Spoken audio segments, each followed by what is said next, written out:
হে আমার রব, আপনি আমায় যতটুকু ভালোবাসেন আমি হয়তো কখনোই আপনাকে ততটা ভালোবাসতে পারবো না। তবে যতটুকু ভালোবাসি ততটুকুর বিনিময় না হয় আপনি আমাকে ক্ষমা করে দিন। আমি তো অতি সাধারণ আপনার ভালোবাসার কাছে, আপনার ক্ষমার কাছে, আপনার দয়ার কাছে। আমাকে একটু দয়া করুন। আমি জান্নাত চাই না, আমি আপনার নৈকট্য চাই, আমি আপনাকে চাই। আমি আপনাকে এমনভাবে ভালোবাসতে চাই যেভাবে ভালোবাসলে আপনি আমার উপর সন্তুষ্ট হয়ে যাবেন। আমি জানি আপনার রহমত ব্যতীত আপনাকে পরিপূর্ণ ভালোবাসা সম্ভব নয়। তাই আমার উপর বর্ষণ করুন আপনার রহমতের বারিধারা।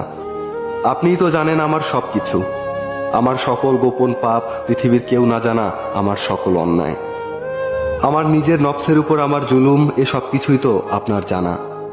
আমার এমন কোনো গোপনীয়তা নেই যেটা আপনি জানেন না। তাই তো আমি একমাত্র আপনারই প্রার্থনা করি, সেজদা